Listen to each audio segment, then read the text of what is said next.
harus bisa masuk ke ruangan Jessica pakai cara klasik. Seneng banget. Gue seneng banget, seneng parah. Mana? Gue langsung liat Rika. Dia main film lagi. Terus sama gue. Aku terharu. Sampai turun peradakanku ya Allah. Ya 15 tahun dia vakum. Kita datangin, kita ngobrol. Tanpa pikir lama dia bilang, oke, yuk. Gitu. Begitu juga sama Ken. Aku ingat hari pertama reading waktu kita harus baca salah satu scene-nya yang dia tatap adalah kening aku dan bukan mata aku, and that was hilarious.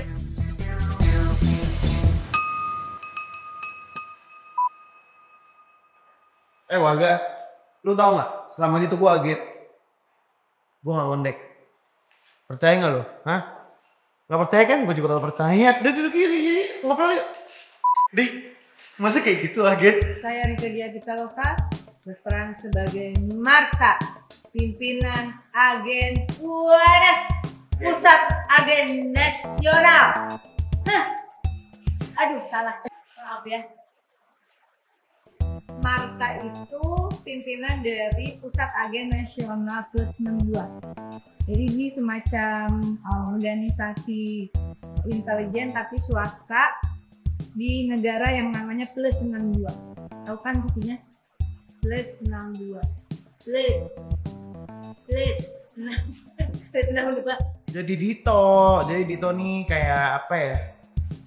Agen yang penuh ambisi, pengen banget jadi menuntaskan misi-misi besar, padahal dia di look down gitu sama lingkungannya.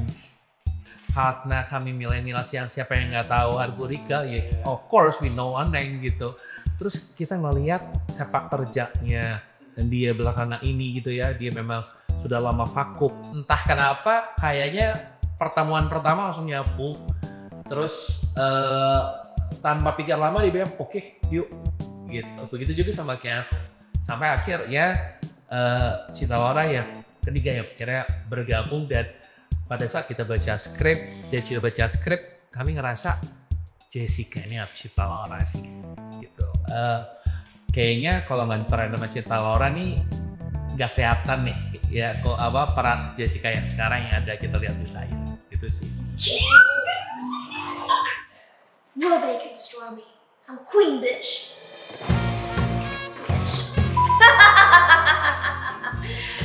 Ya, Jessica itu adalah seorang gadis yang pintar, yang tahu bagaimana menggunakan femininitasnya untuk mendapatkan apa yang dia mau. Jadi dia nggak peduli apa yang dunia pikir tentang dia. Kalau mereka mau nganggap dia bodoh, itu nggak apa-apa, karena dari situlah dia bisa diam-diam mengeksekusi rencana-rencananya untuk mendominasi Asia Tenggara. Hey darling. Saya telepon bentar. JJ Honey. Saat ditawarin film Agen 62 yang pertama-tama lebih tertarik tentunya orang-orang yang terlibat. Aku suka banget semua orang dari keluarga wahana kreator dan benar-benar percaya bahwa saat mereka membuat suatu karya, tentunya selalu ada pesan moral yang ingin disebarkan kepada masyarakat, and that is so important to me. Kalau bukan wahana, nggak ada nih yang bisa melakukan ini gitu. Dan saat mau kerjasama juga, oh ayo kita mencoba untuk menciptakan satu film yang sangat berbeda.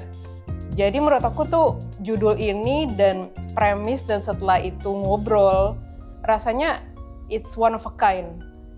Karena kayak isunya tuh aku suka banget ngangkat isu judi online yang ada di mana-mana banget, bahkan di depan hidup gue juga ada loh orang yang kena judol sampai kayak berhenti dari kerjaan karena didonder sama retenir, hubungan sama keluarganya jadi hancur.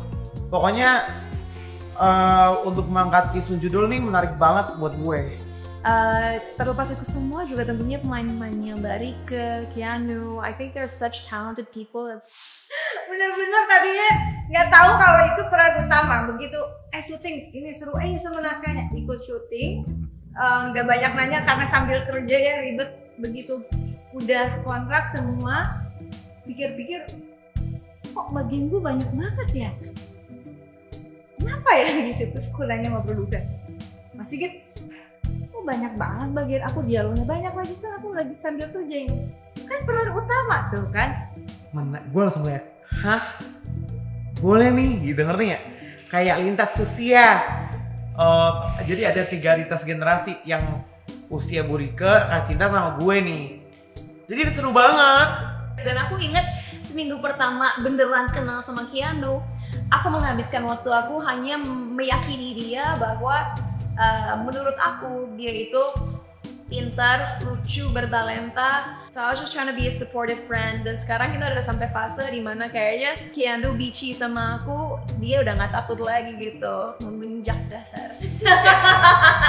Oke, AY. Oke. AY, oke. Ayo. Aku belum pernah ketemu Mbak Rika sama sekali, tapi tentu aku tahu karya-karya dia yang hits. Aku sangat impressed dengan kemampuan Mbak Rika untuk switching dari karakter Marta ke karakter what's the name? Saya Bu. Punten Wati. Punten Wati. Iya, so itu menunjukkan bahwa dia memang sosok yang memiliki intelek yang tinggi, tapi juga memiliki kreativitas yang tinggi, luar biasa, luar biasa. Love. And action. Jadi kita diskusi dari awal udah tahu ada banyak penyamaran. Pengen bawanya kayak gimana ya? Yang pastinya yang paling besar porsinya adalah Dito menjadi Junet. Terus Marta mencoba menjadi Wati. Itu yang porsi yang paling besar. Tapi kalau yang kecil-kecil, unsur-unsurnya aja sih. Karena kan masing-masing tuh cuma ada 1-2 scene untuk penyamaran. Beragam banget ya yang dimainin secara dalam perintelannya. Jadi gue beneran belajar ngomong jadi ustadz, kayak kalau olahnya gitu, yang ngeden-ngeden gitunya. 2 bulan gue bedah skrip sama reading. Jadi dalam proses itu juga macam-macam yang gue lakuin. Diva pernah bilang just be yourself. Dan aku bilang ke Diva dan juga Mbak Nina, I don't wanna be myself. Karena saat orang nonton film ini, aku pengen mereka melihat Jessica dan bukan Cinta. Dan jangan sampai saat orang nonton mereka salah paham dan merasa bahwa mereka nonton aku. And I hope I accomplish that. Cause I've been told bagi orang yang udah nonton bahwa Jessica agak psycho di sini, and I don't think I'm psycho.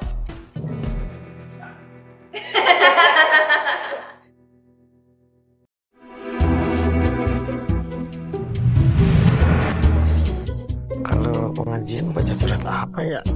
Baca surat pemecatan kamu. Udah sampai sini baru tanya. Ya Allah. Ustadz lama parah menurut gue. Kayak, karena gue tuh beneran kelihatan bohong banget setiap jadi ustadz. Sampai gue kayak pede nih pas gue ngaca, lu ustadz. Itu tuh menurut gue journey yang panjang banget. Sampai sebelum tag. Oh iya ustadz sih kalau.